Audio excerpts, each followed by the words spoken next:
Hey guys, welcome back to my channel Siri Raparthi. ఈరోజు మన video వచ్చేసి ప్రిన్స్ కట్ బ్లౌజ్. అస్సలు స్టిచ్చింగ్ రాని వాళ్ళు కూడా ఈజీగా అర్థమయ్యేలా బేసిక్ నుంచి ఎక్స్ప్లెయిన్ చేస్తాను. బిగినర్స్కి బాగా హెల్ప్ అవుతుంది. డెఫినెట్గా వీడియోని సేవ్ చేసి పెట్టుకోండి. బ్లౌజ్ కటింగ్ చేసే ముందు లైనింగ్ని ఒక హాఫ్ అన్ అవర్ అయినా నానబెట్టుకోవాలి. లేదంటే మనం వాడిన తర్వాత వాష్ చేసినప్పుడు కొంచెం సాగిపోవడం కానీ దగ్గరికి గుంజుకోవడం కానీ అవుద్ది. అందుకోసమే ఒకసారి వాష్ చేశాక స్టిచ్చింగ్ చేసుకుంటే బ్లౌజ్ పాడవకుండా నీట్గా ఉంటాయి. నెక్స్ట్ లైనింగ్ డ్రై అయ్యాక ఇలా నీట్గా ఐరన్ చేసి పెట్టుకోవాలి. అప్పుడే మార్కింగ్ పర్ఫెక్ట్గా వస్తుంది. ఇక్కడ ఐరన్ చేయడం అనేది చాలా ఇంపార్టెంట్. ఫినిషింగ్ నీట్గా రావాలంటే బ్లౌజ్ కంప్లీట్ అయ్యేలోపు మినిమం 2 to 3 times వరకు ఐరన్ చేసుకుంటే నీట్గా వస్తుంది. ఇక్కడ బ్లౌజ్ హైట్ వచ్చేసి 15 inch, సైజు 36. కాబట్టి 36ని 4 partsగా డివైడ్ చేసుకుంటే 9 inches వస్తుంది. ప్లస్ ఎక్స్ట్రాకి 2 inches పెట్టుకోవాలి. ఇక్కడ ఒక విషయం చెప్పాలి, చాలా వరకు అందరూ కన్ఫ్యూజ్ అవుతారు సైజ్ ఎలా పెట్టుకోవాలి అని. కొన్ని మెజర్మెంట్స్ ఉంటాయి, టోటల్ సైజ్ని by 2 చేసి మళ్ళీ కొంచెం యాడ్ చేసి దాంట్లో హాఫ్ పెట్టుకోవాలి అని చెప్తారు. అవన్నీ ఏం అవసరం ఉండదు. కరెక్ట్గా మీ సైజ్ ఎంత ఉంటుందో దాన్ని 4 partsగా డివైడ్ చేసుకోవాలి. 4 parts ఎందుకు అంటే బ్లౌజ్ కటింగ్ ఎప్పుడైనా హాఫ్కి ఫోల్డ్ చేసి ఫ్రంట్ బ్యాక్ సపరేట్గా కట్ చేస్తాం. అలా ఫోల్డ్ చేసినప్పుడు మనకి ఫ్రంట్ 2 parts, బ్యాక్ 2 parts అంటే మొత్తం మనకి 4 layers వస్తాయి. కాబట్టి ఫుల్ సైజ్ని 4 partsగా డివైడ్ చేసుకోవాలి. ఒకవేళ మీకు కొంచెం డౌట్ ఏమన్నా ఉంటే ఖర్చుకి కొంచెం ఎక్స్ట్రా తీసుకోండి, సరిపోద్ది. ఇంకా మన వీడియో కంటిన్యూ చేద్దాం.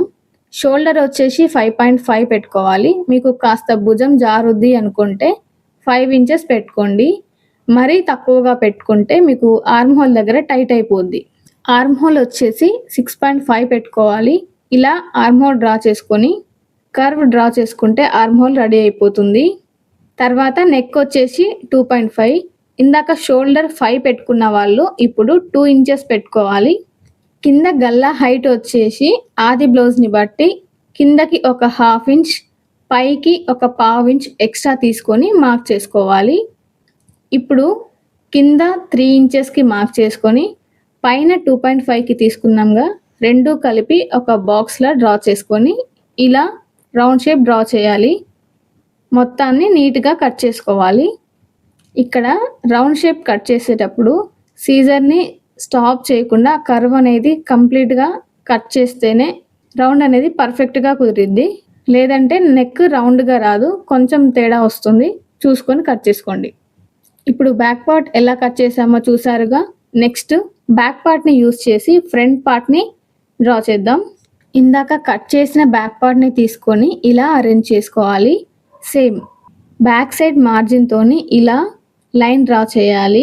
తర్వాత కిందకి ఒక 1/2 inch ఎక్స్ట్రా పెట్టుకోవాలి. ఇప్పుడు బ్యాక్ పార్ట్ని రిమూవ్ చేసి ఫ్రంట్ పార్ట్ మార్జిన్ కొంచెం థిక్గా లైన్ డ్రా చేసుకోవాలి. ఆర్మ్ హోల్ని మళ్ళీ ఒకసారి డ్రా చేసుకోవాలి. ఈసారి ఆర్మ్ హోల్ ఒక 1/2 inch ఎక్కువే పెట్టుకోవాలి. ఇందాక 6.5 పెట్టుకున్నాంగా, ఇప్పుడు 7 inchesకి ఇలా డ్రా చేసుకోవాలి. తర్వాత షోల్డర్ నుంచి అపెక్స్ 10 inches దగ్గర మార్క్ చేసుకోండి. మీరు మీ మెజర్మెంట్స్ని బట్టి తీసుకోవాలి. నాకు 10 inches వచ్చింది. Next apex distance. ఇక్కడ ఇమేజ్లో చూపించినట్టు మీరు కరెక్ట్గా ఎంత వస్తే దానికి ఒక 1/2 inch ఎక్స్ట్రా పెట్టుకోండి. సో ఇక్కడ నేను 4.5కి మార్క్ చేస్తున్నా. ఇక్కడ మీరు పైన ఎంతైతే మార్క్ చేశారో అంతే కింద కూడా మార్క్ చేసుకోండి. ఇలా 2 points కలిపి ఒక స్ట్రైట్ లైన్ డ్రా చేసి పైన ఆర్మ్ హోల్ డ్రా చేసుకున్నారు కదా, దాంట్లోకి ఇలా కలుపుకోవాలి. 2 inches మార్క్ చేసుకొని అపెక్స్ నుంచి ఇలా కర్వ్ డ్రా చేయాలి. ఈ షేప్ కరెక్ట్గా డ్రా చేస్తేనే నీట్గా వస్తుంది. నెక్స్ట్ ఇక్కడ మిస్ అయిన 2 inches ఇక్కడ మార్క్ చేయాలి. మనం తీసుకున్న మెజర్మెంట్స్ ప్రకారం 9 inches ప్లస్ ఎక్స్ట్రా 2 inches అంటే మొత్తం మనకి 11 inches మార్జిన్ ఉండాలి. ఇక్కడ లాస్ట్ ఎడ్జ్లో ఒక 1/2 inch మైనస్ చేసి దీంట్లోకి కలపాలి. మార్కింగ్ ప్రకారం ఇలా కట్ చేసుకోవాలి. నేను ఇక్కడ ఆర్మ్ హోల్ కి లోతు తీయడం మర్చిపోయాను. ఇలా లోపలికి ఒక 1/2 ఇంచ్ మార్క్ చేసుకొని ఇలా షోల్డర్లోకి కలుపుకోవాలి. నెక్స్ట్ ఇక్కడ కింద ఒక 1/2 ఇంచ్ లోపలికి మార్క్ చేసుకొని ఇలా కట్ చేసుకోవాలి. తర్వాత నెక్ వచ్చేసి 2.5, నెక్ డీప్ వచ్చేసి 7 ఇంచెస్. ఇక్కడ నుంచి ఒక 3 ఇంచెస్ లోపలికి మార్క్ చేసుకొని పైన 2.5కి మార్క్ చేసుకున్నాంగా, దానికి కలిపి ఒక బాక్స్ డ్రా చేసుకోవాలి. దీంట్లో మీకు నచ్చిన డిజైన్ డ్రా చేసుకోవచ్చు. నేను ఇలా తీసుకున్నా. మీరు కింద ఎంతైనా తీసుకోవచ్చు, కానీ డిజైన్ బట్టి మార్క్ చేసుకోండి.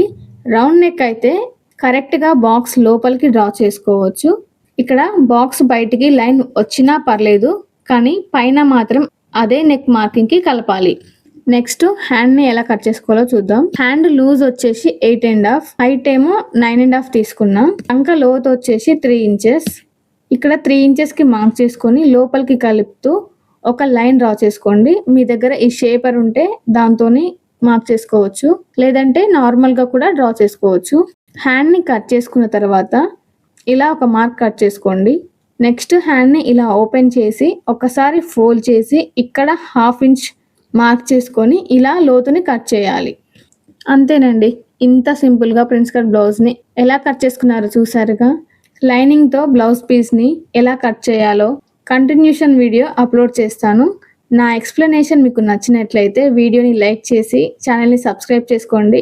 డిఫరెంట్ డిజైన్స్ని ఎలా కటింగ్ చేసుకోవాలో, స్టిచ్చింగ్ చేసుకోవాలో ముందు వీడియోలో చెప్తాను. ఇంకో వీడియోతో మళ్ళీ కలుద్దాం. బాయ్.